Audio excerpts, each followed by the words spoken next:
But don't lie to the American people about the reality of the state and local tax deduction. And then you have this extraordinary statement on May 8th, big talk, no action.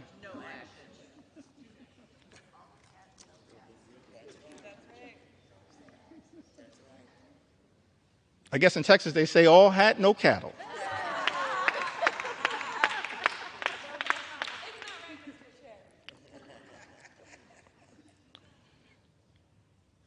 And so that brings us to this letter that was written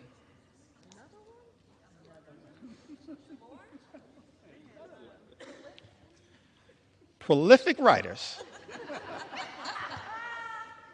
Mr. Speaker, in the House Republican Conference on June 6th. I'm really confused by this combination of this particular letter, followed by an interesting statement that was made after the Senate passed Donald Trump's one big ugly bill by Lisa Murkowski. And maybe somebody, Mr. Speaker, can help me reconcile these statements. Because all of us in the House and in the Senate were independently elected to stand up on behalf of our constituents in the chambers that we serve in.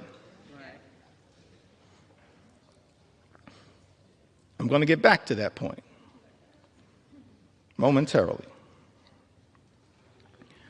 So in the House, we passed this one big ugly bill initially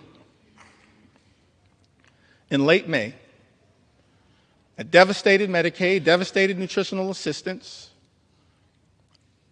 devastated the clean energy economy that actually is benefiting red state after red state after red state in the United States of America. And so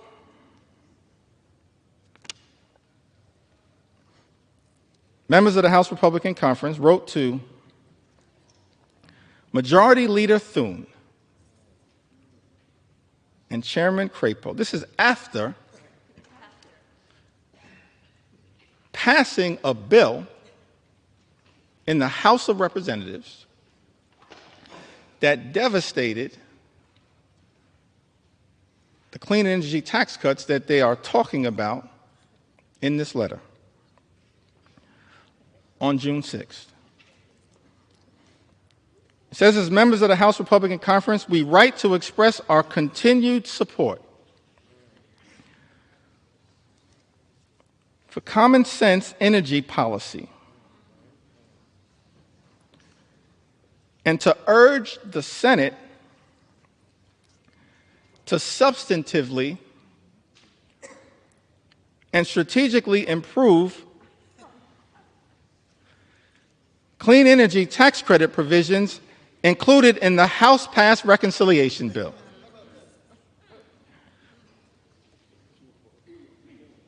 I mean, what is happening right now?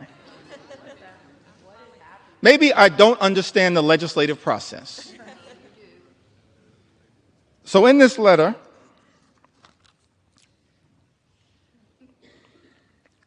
it goes on to say, in relationship to a bill that every single signatory signed and voted for. Our position has always been that the energy tax code should be modernized in a way that promotes fiscal responsibility and business certainty. Fully realizing that balance requires improvements to the House-passed version of H.R. 1. We believe that that the Senate now has a critical opportunity to restore common sense and deliver a truly pro-energy growth final bill that protects taxpayers while also unleashing the potential of U.S. energy producers, manufacturers, and workers. In other words, every single one of these signatories, Jen Kiggins, Brian Fitzpatrick, Juan Ciscomani, Nick LaLota, Mike Lawler, Andrew Garbarino, Don Bacon, Mark Amadei, Gabe Evans, Young Kim, David Valadao,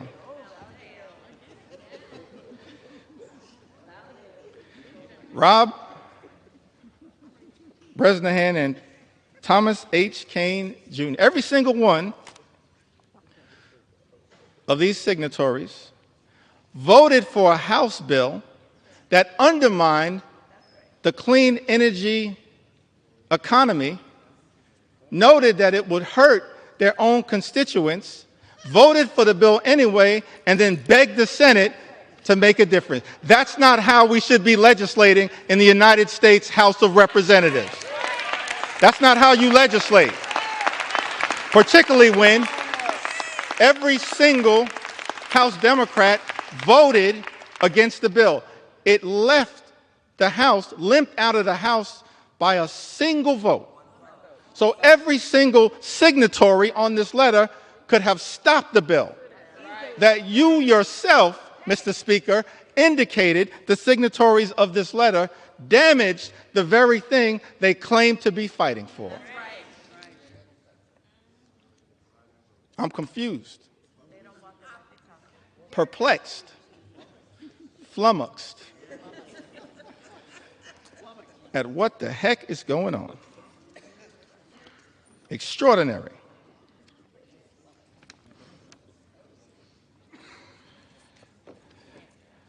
I mean, I'm just overwhelmed by the amount of correspondence. I had to just pick out the ones that were most extraordinary to make sure that they were entered into the record. The most recent one on the subject of Medicaid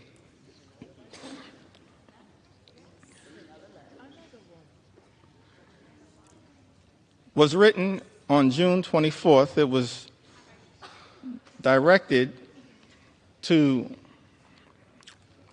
the Honorable John Thune,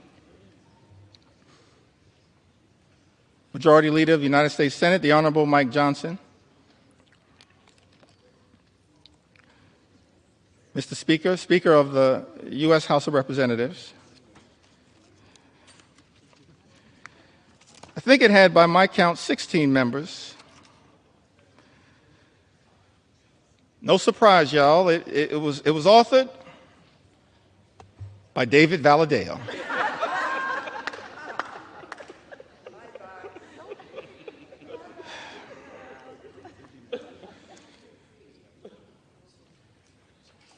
I mean, these letters can make up a book, Mr. Speaker. David Valadao, Juan Ciscomani, Rob Bresnahan. Mr. Speaker, these are just facts.